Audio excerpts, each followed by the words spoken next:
Hey everyone, welcome to Simple Concepts. I'm your educator Niyati Pearl. Guys, in this particular lecture हम देखेंगे French revolution के बारे में और देखते हैं कौन कौन से टॉपिक्स आज हम इस टॉपिक के अंदर कवर करने वाले हैं, कौन कौन से सब topics. So under French revolution we will be learning about the social conditions in the 18th century in France. फिर हम जानेंगे फर्स्ट एंड सेकेंड स्टेट के बारे में, क्या होती है third state. Then will be knowing about the monarchy और हम इंटेलेक्चुअल मूवमेंट के बारे में भी जानेंगे. अंडर इंटेलेक्चुअल मूवमेंट्स हम जानेंगे रैशनलिज्म के बारे में. This is called as the age of reasons as well. फिर हम जो क्लर्जी ग्रुप जो था फ्रांस में उन पे अटैक हुआ था उसके बारे में जानेंगे. Then will be knowing about the laissez faire जो न्यू एक सोच जन्म हुआ था फ्रांस में, उसके बारे में जानेंगे. विल नो अबाउट रूसो की जो डेमोक्रेसी के बारे में उनके जो ख्यालात थे, जो फ्रेंच थिंकर, उनके बारे में जानेंगे. Will know about the outbreak of the revolution, किस प्रकार से पूरी एक आउटब्रेक हुआ था फ्रेंच रेवोल्यूशन, किस प्रकार से जन्म लिया था. Then will be knowing about the after fall of the Bastille. We'll also know about the war and the end of monarchy. फिर हम जानेंगे नेपोलियन बोनापार्ट फ्रांस का, उनके द्वारा जो वॉर्स किए गए थे, युद्ध जो हुए थे, उनके बारे में. We'll also know about the consequences of the revolution, impact of French revolution on the world and revolutions in the Central and Southern America. तो ये सारे टॉपिक्स आज हम इस एंटायर हमारा जो फ्रेंच रेवोल्यूशन है उसके बारे में हम जानेंगे. But before we actually start up with the lecture, let me tell you all, यहाँ पे एक बहुत बड़ी अनाउंसमेंट अनअकैडमी ने की है. In association with the Hindu group, Unacademy has got you all the Unacademy summit 2020, जिसके तहत they have this Unacademy summit from 26 June to 28 June तक ऑलरेडी शुरुआत हो चुकी है. And there are 3 insightful days, जिसका एक दिन ऑलरेडी हो चुका है, आज सेकेंड डे है, कल उसका third and the last day होगा. सो देखते हैं कौन कौन से क्या क्या बेनिफिट्स होंगे आपको अगर आपने इस समिट के लिए रजिस्टर किया तो.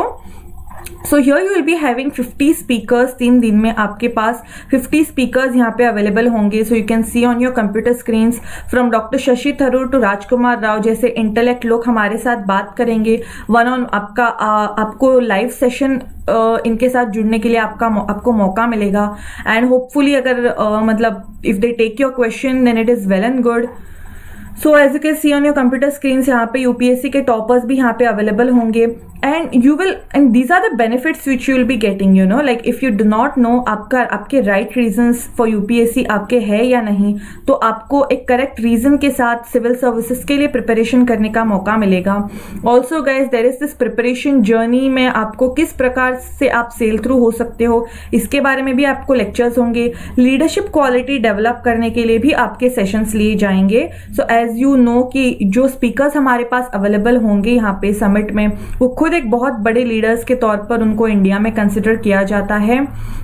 And again guys, if you want to ensure your selection in this UPSC 2020, Unacademy has again got you all these 3 mega batches wherein you get complete preparation, and these batches have already been started from 22nd of June onwards.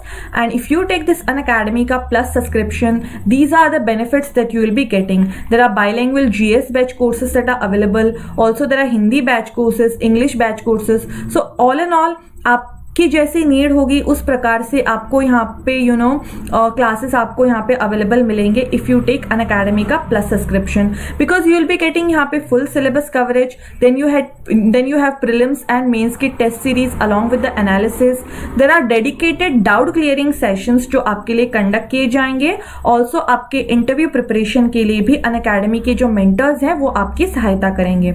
Also guys if you take this 24 months का subscription right, then you will have to pay just rupees 64,000 over here, which I feel is much lesser if you compare all these things with that of the offline classes. आपको benefit यहाँ पे ये रहेगा कि आप घर बैठे यहाँ पे प्रिपरेशन कर सकते हो, because Unacademy is giving you यहाँ पे straight 67% ऑफ, जो कि बहुत बड़ा है. And if you take our code, that is if you use our code UPSCYT, जो बहुत ही सिंपल है right, then you are getting 10% of discount straight forward, because then you will be paying just 57,600. So Also guys, there is this Unacademy UPSC championship that Unacademy has got y'all. If you enroll yourselves now, then it is absolutely for the free of cost, because here you are getting the mentors that are available over here are Rakesh Verma sir, Mrinal Patel sir and Atish Mathur sir. Now if you have any query vis-a-vis your preparation, then here is the opportunity for you which we Simple Concepts have brought. The number which you can see on your computer screens, अगर आप आपको हमें WhatsApp करने का भी यहाँ पे मौका है if you have any problem in your preparation. So having said that, let's start with our today's class regarding the French Revolution. So basically the French Revolution was brewing while the war of American independence was being fought. Conditions in France were vastly different from those in the New World, but many of the same revolutionary ideas were at work. So French Revolution, however, was more world-shaking than the American. It became a widespread upheaval over which no one could remain neutral. So overall एक ऐसी चीज़ हुई थी French revolution के तहत जिस प्रकार से पूरे एंटायर वर्ल्ड को एक एक नई सोच दे दी फ्रेंच रेवोल्यूशन ने. सो जानते हैं आप कौन कौन से कंडीशंस रिस्पॉन्सिबल थे, what were the social conditions overall in France which led to this particular revolution. So to understand how and why the French Revolution occurred, we have to understand French society of that time. So अगर हमें जानना है कौन कौन से social conditions France में तब मौजूद थे, तब हमें ये जानने की बहुत ज़्यादा ज़रूरत बनती है कि फ्रांस की सोसाइटी ओवरऑल उस टाइम पे कैसी थी. We have to realize also that the conditions in France were no worse than the conditions that existed in the parts of the Europe. So overall entire Europe की जो social condition थी वो more or less similar थी France से. So autocratic rulers were also there, privileged nobles and clergy, landless peasants, jobless workers, unequal taxation. So the list of hardship endured by the common men were in very long one. So basically ये हुआ था कि जो clergy class थी, यानी कि जो बहुत पैसे, सिंपल भाषा में अगर हम कहने के लिए जाए तो जो ओवरऑल क्लर्जी क्लास जो थी, जैसे कि प्रीस्ट हो गए या फिर जो लैंडलॉर्ड्स हो गए, उनका पॉपुलेशन जो था वो बहुत ज़्यादा वो बहुत ज़्यादा जो प्रिविलेजेस हैं वो एंजॉय किया करते थे. So basically France was a very strong and powerful state in the 18th century. She had seized vast territories in the Northern American islands, then islands in the West Indies. However, despite its outward strength, the French monarchy was facing a crisis which was to lead to its destruction. यानी कि आप जानते होंगे जो French people थे उन्होंने some parts of India भी उन्होंने कवर करा था. They had also conquered some parts of North America. West Indies के कुछ आइलैंड्स भी उन्होंने ऑक्यूपाई करे थे. But despite of all this despite of being a colonial state, एक कॉलोनाइजेशन को बढ़ावा देने की ही फ्रांस की ओवरऑल थिंकिंग थी. But despite of all these things एक प्रकार की मैं कहूँगी एक प्रकार की बहुत ज़्यादा इश्यूज फ्रांस के लोग फेस कर रहे थे. And why this issues were faced by the French people is because of the monarchy that was there in France. So basically there were this first and second state people. Let us know all of these in detail. So French society was basically divided into classes, or we can call it as estates. So there were two privileged classes which were there. So privileged classes, they were also known as the population. The clergy, there was this clergy class which was known as the first estate, and there were 1.3 clergies which were there in the entire France. In the entire France population. Then there was this nobility which were there, who were also called as the second estate, and this considered as 80,000 families in France. So people in these two classes were exempted from almost all the taxes. उनको कोई भी tax पे करना नहीं पड़ता था. So naturally tax का जो बर्डन होता था वो बाकी पीजेंट्स या फिर जो वर्किंग क्लास होती थी फ्रांस की उसके ऊपर आता था. So they controlled the clergy class and all. They controlled most of the administrative posts and all the high ranking posts in the army. So all in all issue ये हुआ था फ्रांस में कि जो हाई क्लासेस थे वो उनको अच्छी पेमेंट भी मिलती थी, and they were not they were not forced to pay any tax. In fact they were exempted. उनको कोई भी टैक्स पे करने के लिए उनको नहीं कहा जाता था. and in a population of 25 crore people, these two classes together owned 40% of the total land of France, and their incomes can primarily be from their either their large land holdings और their working, जो उनकी work होता था, work culture उसके साथ होता था. So minority of these also depended on pensions and gifts from the king. They considered it's beneath from their dignity to trade or to be engaged in manufacture or to do any work. So the life of nobility was everywhere characterized by extravagance and luxury. There were, of course, poorer sections in these two top estates as well, and they were discontent and blamed the richer members of their class of their misery.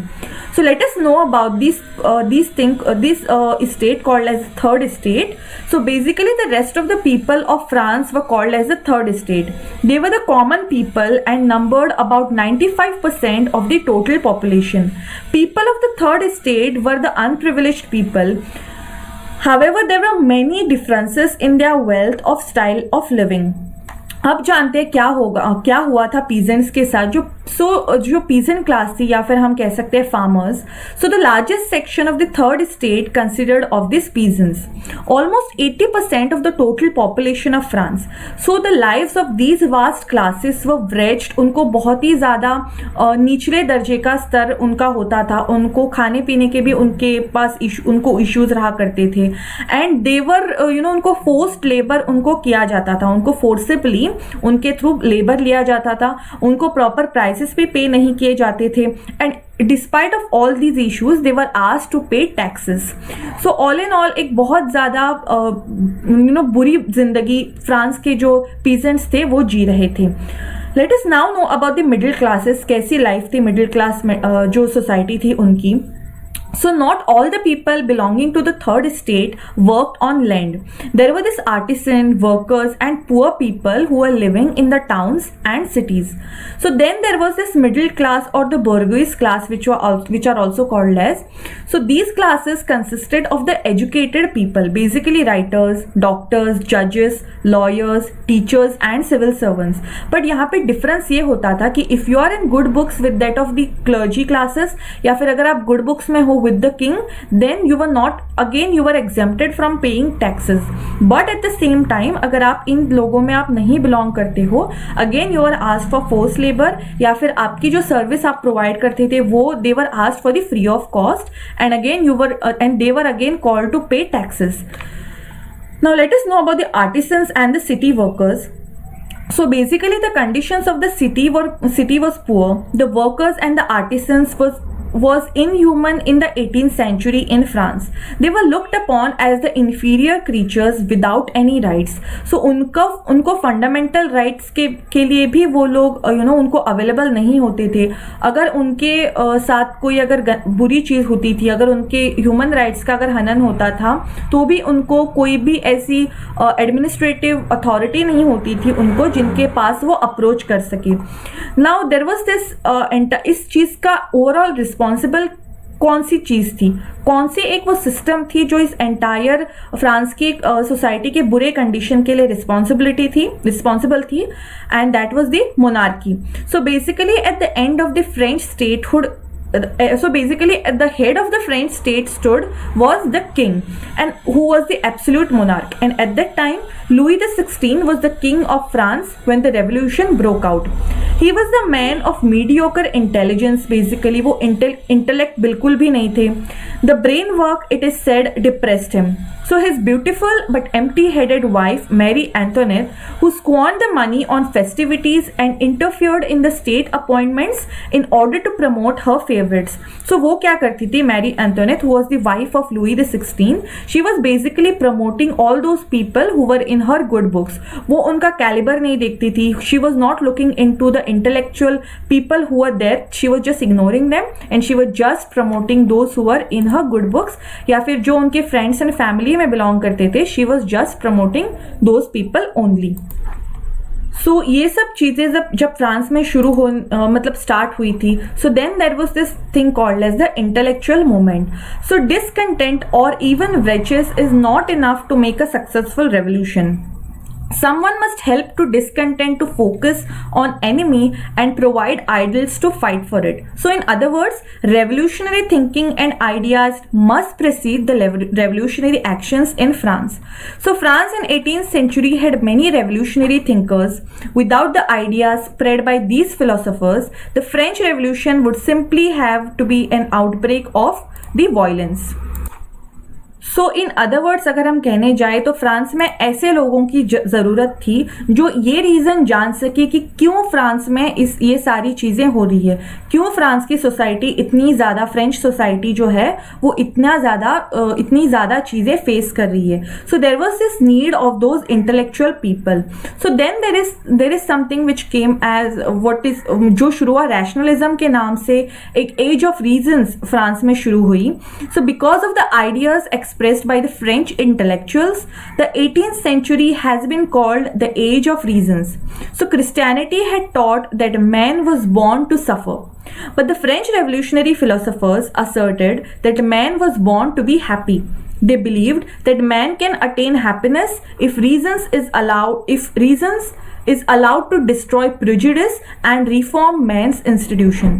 So they either denied the existence of God or they just ignored him. In place of God, they asserted the doctrine of nature and the need to understand the laws.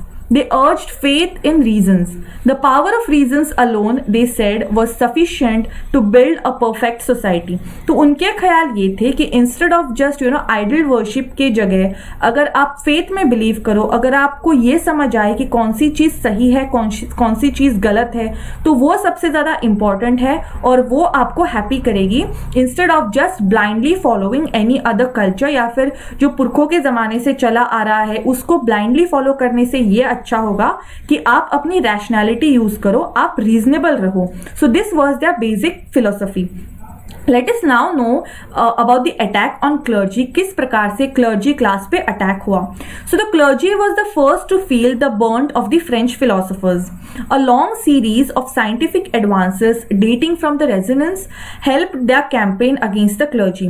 So Voltaire was one of the most famous French writers of that time, and though not an atheist, he believed all religions absurd and contrary to reason.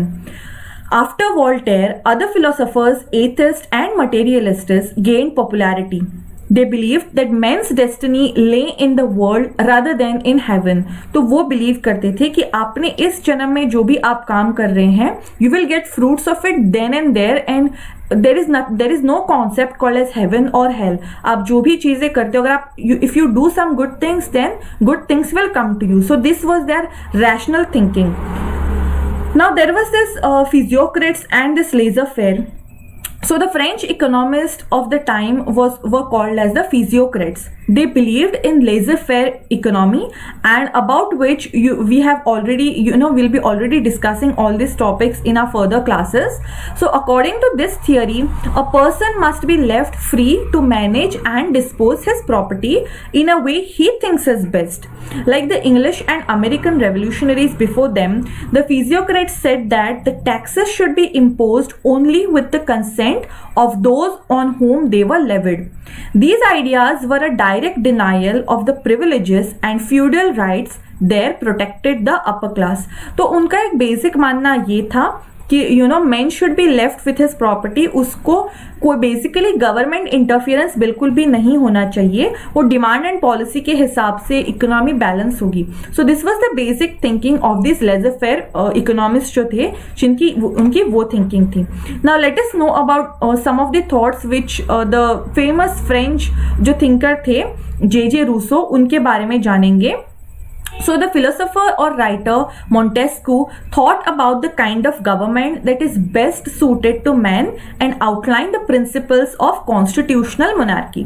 However, it was J.J. Rousseau who asserted the doctrine of popular sovereignty and democracy. So basically J Rousseau नाम के एक बहुत बड़े French philosopher थे जिन्होंने कहा man is born free yet everywhere he is in chain. तो उनकी ये बेसिक आइडियोलॉजी थी। He talked about a state of nature when man was free and said that freedom was lost following the emergency of property. So basically he recognized property in modern societies as the necessary evil.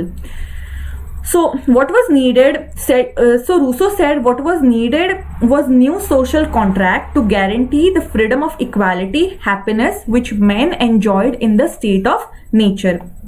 सो वो कहा करते थे कि basic जो thinking उनकी basic thinking ये थी in fact कि अगर इंसान को आप फ्रीडम दो, इक्वालिटी दो एंड तो अगर freedom and equality and liberty अगर उनको मिले तो हैप्पीनेस उसके बाद तुरंत this follows all these things they follow happiness.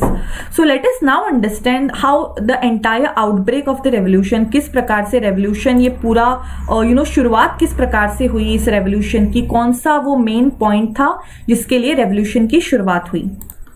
So basically in the year 1789, Louis XVI need for money compelled him to agree to a meeting of States of General, the old feudal assembly. Louis wanted to obtain a consent for new loans and taxes. All three states were represented in it, but each one held a separate meeting. So basically हुआ यूं था कि जो entire population थी France की वो of course एक बहुत ही गंदी जिंदगी जी रहे थे. They were forced to pay taxes और all in all वो poverty में जी रहे थे. But at the same time जो king थे Louis XVI तब के in 1789, he hardly cared for his society. All he was concerned about a lavish life and some of the colonization के लिए ही वो बस focus थे. सो ऑल इन ऑल उनको जब ये सारी चीजें जो थी उनकी like living a lavish life, तो ये करने के लिए there was certainly a need of money which came to him and loans बहुत ज्यादा फ्रांस पे बहुत ज्यादा बढ़ चुके थे फ्रॉम ओवरऑल साइड से लोन्स बहुत ज़्यादा बढ़ गए थे. So on 17 June 1789 members of the third state claiming to represent 96% of the nation's population declared themselves as the National Assembly. So all in all जो बहुत बड़ा पॉपुलेशन था फ्रांस का, उन्होंने एकदम से डिसाइड कर लिया by coming together that they are the national assembly of France. So on June 20, they found their meeting hall occupied by the royal guards, but they determined to meeting. So they moved to nearby royal tennis court to work out their constitution. So Louis then made a preparation to break this particular assembly. Troops were called. Rumors spread that the leading members of the assembly would soon be arrested. This enraged all the people who began to gather in their thousands. So they soon were joined by the guards. They surrounded the Bastille, the state prison, and on July 14, after a 4-hour of siege, they broke open the doors, freeing all the prisoners. So this is called the fall of Bastille. They symbolized fall of autocracy. And on June 14, France in every year France celebrates June 14 as a national holiday. So let us now know about the after fall of Bastille. So after 14 June 1789, Louis XVI was king only in name. The National Assembly began to enact all the laws, and following the fall of Bastille, the revolt spread in the other towns and cities, and finally into countryside. So the National Assembly adopted the famous Declaration Rights of Man and Citizens, and it is specified the equality of all men before the law, eligibility of all the citizens for the public offices, freedom from arrest or punishment without proven causes, freedom of speech and freedom of press. जो हम जानते हैं आज भी Indian constitution में ये सारी चीजें फॉलो होती थी. And are laws, are fundamental laws are basically taken from the French revolution only. They were inspired from the French revolution. So the most important of all, to all the middle class is required equitable distribution of burden of taxation and rights of private property. The revolutionary importance of this declaration for Europe cannot be overestimated. Every government in Europe was based on privilege. If these ideas were applied, the entire old order of Europe would be destroyed. So let us now know about the war and the end of monarchy. किस प्रकार से war breakout हुआ France में and किस प्रकार से end of एक monarchy जो सिस्टम था वो एंड के लिए चला गया. So the people of France were soon involved in war to defend the revolutionary and the nation. Many nobles and clerks were fled to the country and encouraged foreign governments to intervene in France, France and the entire revolution. So the king and the queen tried to escape from France in disguise, but they were recognized and brought back to captive traitors. So basically France के जो rulers थे Louis the 16 और उसकी wife Mary Antoinette, they tried to escape. उन्होंने भागने की बहुत कोशिश की by disguise, मतलब बेस बदलकर वगैरह. They tried to escape from France, but soon they were recognized by many people and they were brought as captive. वो prisoners की तरह उनको लाया गया. The old National Assembly was replaced by the Legislative Assembly, जिसको National Assembly कहते थे, जो 96% of the population था फ्रांस का. It was renamed and it was replaced by the Legislative Assembly. This assembly took over the property of those people who had fled, and it sent word to Austrian emperor, who was mobilizing support against France, to renounce every treaty directed against the French nation. When the emperor refused, the legislative assembly declared war. So soon France was fighting Austria, Prussia and Savoy in Italy. The three were supported by an army of the French exiles. France had destroyed feudalism and monarchy and founded new institutions based on liberty and equality, whereas in these countries the old way of life remained. So the commander-in-chief of Austro-Prussian forces stated that the aim was to suppress the anarchy in France and to restore the king's authority. The French revolutionaries replied by offering fraternity and assistance to all people wishing to destroy the old order of their countries. The king and the queen were tried and executed in 1793. So France के जो Louis XVI and उनकी wife Mary Antoinette, they were basically, in simple language we can say, they were hanged. They were killed in 1793, and this was followed by a declaration of war against Britain, Holland, Spain and Hungary. So France ने एकदम से war declare किया against all these European nations. Which were those? Britain, Holland, Spain and Hungary. So then a radical group, the Jacobins, believing in direct democracy, came to power, fearing that revolution was in danger. This group took strong measures to crush forces inimical to the revolution. So in 14 months, some 17,000 people, including those who were innocent, they were tried and executed. Some people have called it as a reign of terror. Later, a new constitution was drawn up in France, but the army became increasingly powerful, and this led to the rise of Napoleon Bonaparte, who soon declared himself as the emperor of French Republic.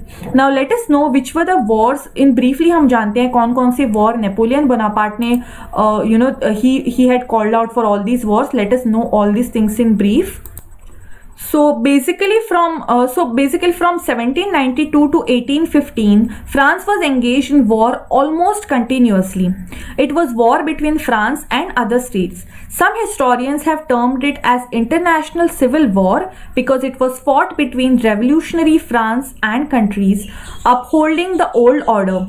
In this war, France was all alone. However, until Napoleon became emperor, almost every enlightened person in the world sympathized with French Revolution. Between 1793 and 1796, French armies conquered almost all the Western Europe when Napoleon pressed on Malta, Egypt and Syria in 1797 to 1799. So finally, an alliance of almost all Europe defeated France at Leipzig in 1813, and this allied forces later occupied Paris and Napoleon was defeated. His attempt at recovery was foiled at the Battle of Waterloo, जो कि बहुत ही famous battle था, which happened in June 1815. The peace settlement, which involved all Europe, took place at the Congress of Vienna. So after defeat of Napoleon, the old ruling dynasty of France was restored to power. However, with a few years, in 1830, there was this another outbreak of revolution, and in 1848, monarchy again overthrown through it soon reappeared. So finally in 1871 the republic was again proclaimed and France again became republic. Now let us briefly know what were the consequences of this entire French revolution. बहुत briefly जान लेते हैं. So there was this thing called as destruction of feudalism. So a major result of revolution was destruction of feudalism in France. All the laws of the old feudal regime were annulled. So church lands and lands held in common by community were brought by the middle class. The lands of nobles were confiscated and privileged classes was abolished. So basically ये जो landlord system था feudalism का वो abolish हुआ था after the French Revolution. Then there is something known as the Napoleonic Code. So after Napoleon seized power, the Napoleonic Code was introduced and many elements of this code remained in force for a long time. Some of them exist even to this day. So another lasting result of revolution in France was building up of new economic system in place of the feudal system which had been overthrown. As this system is system of capitalism, about which we'll be discussing in our later classes. हम capitalism के बारे में detail में discuss करेंगे. So even the restored monarchy which it could not bring back the feudal system or destroy the new economic institution that had came into being. So all in all अगर हम देखने जाए तो French Revolution gave the term nation its modern meaning. A nation is not the territory that the people belonging to it inhabit, but the people themselves. France was not merely the territories known as France, but the French people as well. So all in all अगर हम देखने जाए तो French Revolution का दुनिया पे बहुत positive impact पड़ा था.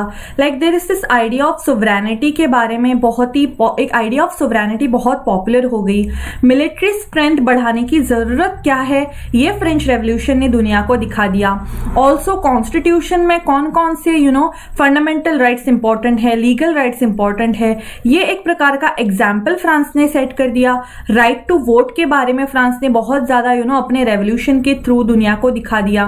दे abolish this concept called slavery. उन्होंने जताया कि किस प्रकार से दुनिया को तो उन्होंने जताया ही कि स्लेवरी बुरी बात है, बट गवर्नमेंट ने भी फ्रांस के जो आने वाले गवर्नमेंट्स ने थे उन्होंने स्लेवरी अबॉलिश की. So Napoleon's rise to power was a step backward. However though he destroyed the republic and established an empire, the idea of republic could not be destroyed. So अब briefly जान लेते हैं क्या impact रहे French revolution के पूरे दुनिया पे. एक ओवरऑल व्यू जान लेते हैं हम. So basically the French revolution had been world shaking event. For years to come, its direct influence was felt in many parts of the world. It inspired the revolutionary movements in almost every country in Europe, in South and Central America. और हम ये भी जानते हैं French revolution के जो ideals थे वो हमने भी हमारे कॉन्स्टिट्यूशन में अडॉप्ट किए हैं. So for a long term, French Revolution became the classic example of revolution which people of many nations tried to emulate. The impact of French Revolution can be summed up in the words like, the French Revolution and the doings of Napoleon opened the eyes of the world. The nations knew nothing before, and the people thought that kings were gods upon the earth, and that they were bound to say whatever they did was well done. So through the present change, it is more difficult to rule the people. Even though the old ruling dynasty of France had been restored to power in 1815 and the autocratic governments of Europe found themselves safe for time being, the rulers found it increasingly difficult to rule the people.